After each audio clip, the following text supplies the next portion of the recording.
Okay, friends, welcome back to another exciting and inspiring episode of On Location Vancouver. And this is a bit of a full circle moment for us right now. And I was thinking the last time I sat down for an interview with this legendary Canadian actor, director, writer, who has a new project out, which we're going to be talking about. I happened to be wearing yellow, and we were just launching our first show with TELUS STORYHIVE 2 years ago, and he was in the middle of editing this current movie that we're going to talk about, Are We Done Now? And at his old studio. And since then, lots has happened. I'm so excited to sit down with the wonderful, talented Ben Immanuel here in Vancouver on West 4th at the Haven Studio. Thank you so much for welcoming us. Thank you for having me. Always great to talk with you. My pleasure. And the good thing is I got to watch your film at the WIF Theater with everyone. It was a full house and the community showed up. I believe it was a Friday night, Saturday night. You know, great vibes. If you haven't seen the film, highly recommend it. Many moments that made me go, I had the baking time. That time I couldn't stop eating the bread. Did you want people to watch this and be like, hey, I can relate to this character and that character? Well, what we wanted, and sometimes, you know, you don't really even think about specifically how you expect an audience to react. You just want to communicate what you're feeling. So I was just communicating the things I was feeling and the things I was observing. I knew I didn't want to make a film about COVID. I wanted to make a film about the shared experiences we were all having at that time.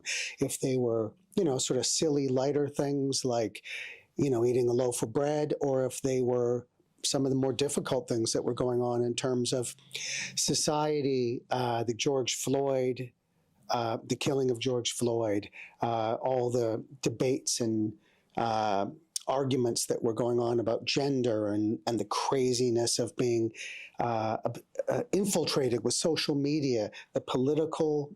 We didn't get into politics a lot, but I think we covered it enough to sort of understand that that was part of a fabric of that strange time. So yeah, for me, the film is about the shared experiences we were all going through, told through very specific characters with very specific stories of their own. When we all shut down, we made the move with my acting studio online. In addition to doing our work and working on great plays, we were having conversations. And through those conversations, I started figuring out what the film was about. There were three main students who became characters in the film. There's Favor Onwuka, who plays the character of Mercy. Favor was in class with us the day after George Floyd was killed, and she was the only Black student in the class. And that was a very... I'm not quite sure what word still after all these years to describe that, but it was a very loaded experience. And Favor is such a strong person and has such great dignity and comports herself so powerfully. She didn't speak that day in class, but she showed up, and nobody quite knew where to start that conversation. And people still don't know where to start those conversations at difficult times where racial issues divide us, right? But we love Favor, and we found out later, I found out from her maybe 2 years later, the reason she didn't speak is because she said she felt like everyone already felt bad. And she was actually looking out for her friends in class, which is kind of heartbreaking to me, you know? That at such a horrible time, she wasn't thinking about, she was thinking about protecting other people's feelings, you know? So I wanted to explore that, and I want us to be able to have these kind of conversations in a safe place. As a kid, I was very lucky in that I had teachers, this is in the 70s, who sat us down and let us talk, and they listened. And sometimes as a kid, you don't get to do that at home. People have their own agendas, right? They don't necessarily have room to really have those conversations sometimes. We just talked it through.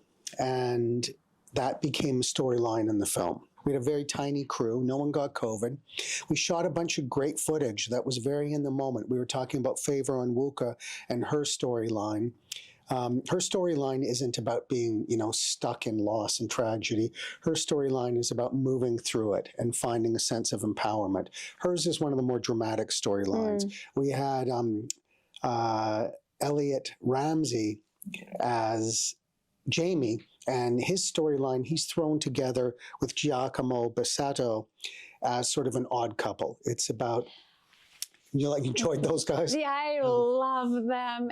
And I had a weird feeling, and we're not going to give this away, that it was going to somehow go there just because of how opposite they were and how it was magical to watch. Like, I thought it was really well cast. Oh, and I think those actors are amazing, and they contributed so much.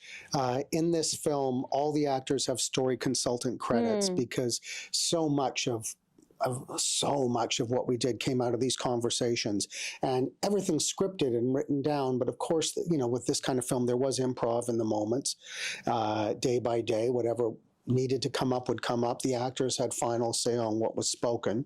They weren't going to speak any lines they didn't feel were authentic. So they all invested so much of themselves into it. And Elliot and Giacomo's storyline is the most comedic. Yeah. And it's about gender, and it's about conversations around gender and what is non-binary and what is trans and how we misunderstand each other, and how, as Giacomo's character said, just because he wears his baseball hat backwards and buys his groceries at the gas station doesn't mean he's a moron.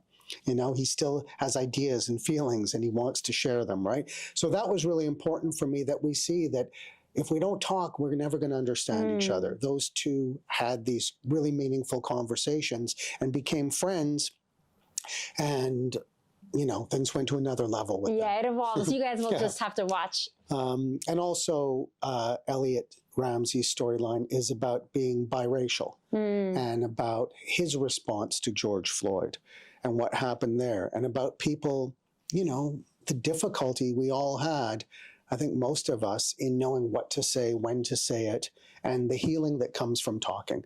So that was one of the other storylines. Natalie Farrow, another student of mine, her storyline is about social media and about we were so, I believe most people would agree, extra bombarded and inundated with social media and opinions and ideas and this cause and that cause and this movement, and everybody's looking at this in their phone.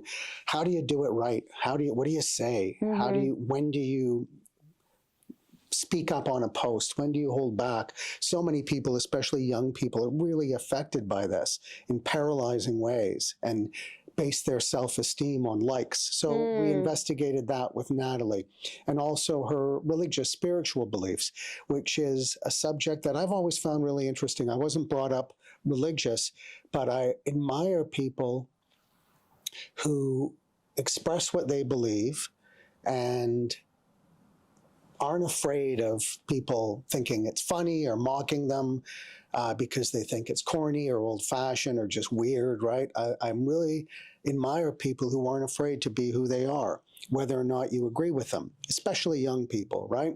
So Natalie's journey into her faith was a really important part of the film. They're all held together by the character of Pamela, who's their online therapist.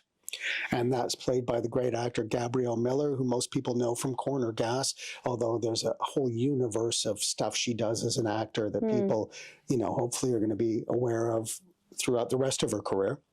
And that's, I guess in a way, that's kind of me, the character at the center of it, who's communicating with all these people. It's also based on a great therapist I've had who's helped me through so many things. So I'm in all the characters, but it's really important, of course, for a filmmaker to look outside themselves and to, kind of facilitate the expression of things that we can't say ourselves. So I relate to everybody, but of course I played a version of myself.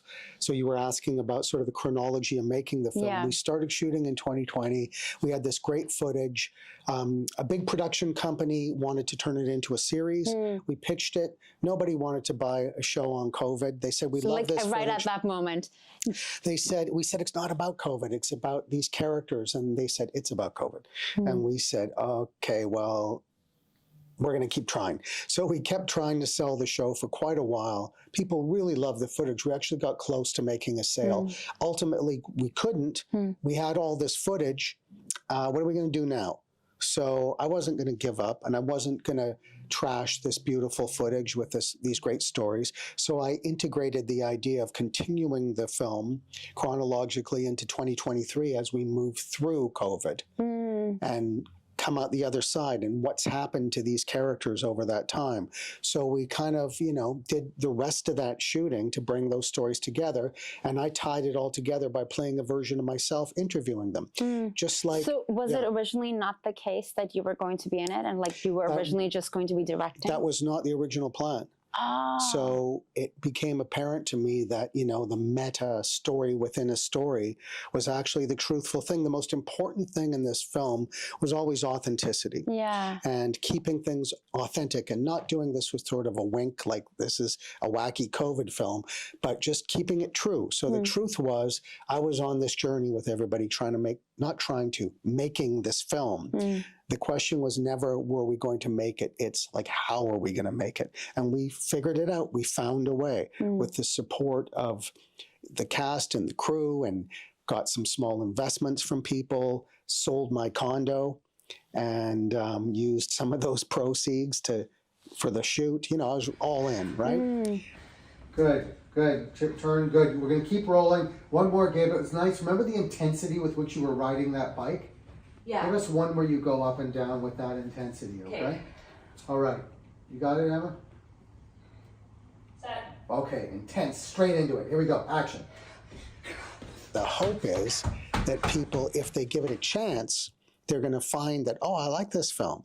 It speaks to me in whatever way. Obviously, Canadian movies aren't going to compete with the Marvel universe or those kind of giant films, but people coming to little movies like Are We Done Now?, my film, they get this really unexpected experience.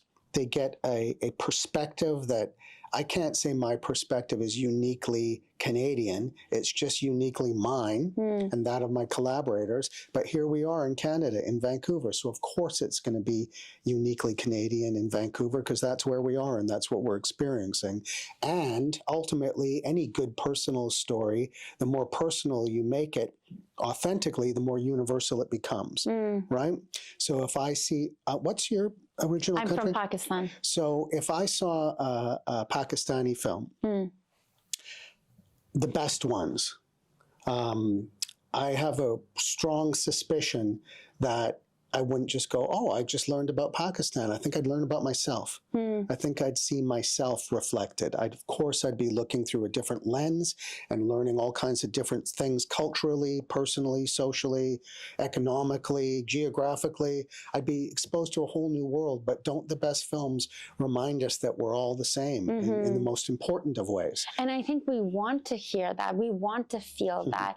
We want to feel like, and I feel what COVID and a lot of us were living on our own. I came back just from Paris, and it created a lot of loneliness for a lot of individuals, including myself, because you go from being very active, social, all the things, and now you're just here. Yes. And I forget if it was 7 o'clock or 5 o'clock where we would go to the window and banging the pots and pans. 5 o'clock, I feel like. Yeah, it's like I totally forgot about that until recently. I don't know if that's in your movie or something else that I saw.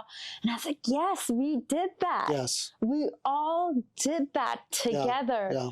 But it makes you feel like you're not the only person having this experience. That's what good theater is. You're talking about Canadian theater or films, art, right? Good art reminds us that we're not alone. What do they say? Art, to comfort the disturbed and disturb the comfortable. Yeah. Right? So that's what we're trying to do with the film, On a more personal level, ever since I was a little kid, I've always wanted to connect and communicate through whatever it was, if it was drawing or cartoons, puppets from a little kid. I just want to connect creatively. That was kind of my comfort zone. And that's where I felt like this is how I can speak, this is how I can reach people. Still doing the same thing all these years later, right? And to a big degree, that's what the film's about too. For me, it's about you know, in 2020 and before, but especially during COVID, we're in a world now where everybody's afraid to talk. Everybody's afraid to say the wrong thing. Yeah.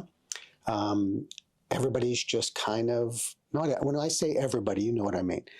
Each person has their own unique experience, but as I'll say, as a North American society, we're walking on eggshells, right?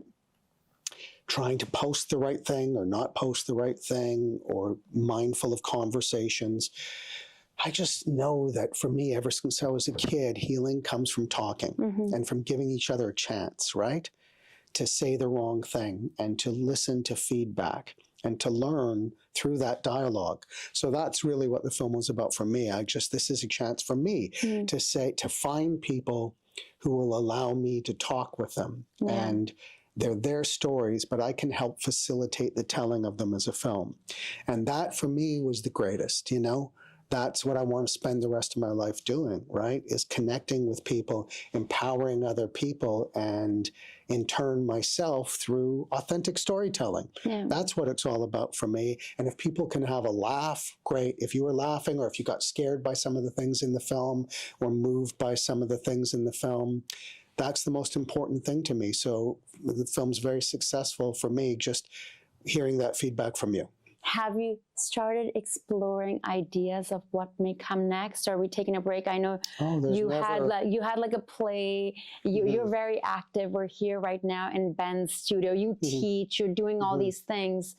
Well, this studio, Haven Acting Studio, is always an ongoing creative space for me as a teacher, and, you know, bringing other teachers in and having such a strong community. So the creativity never stops here, and the collaborative spirit never stops here. So that's always ongoing.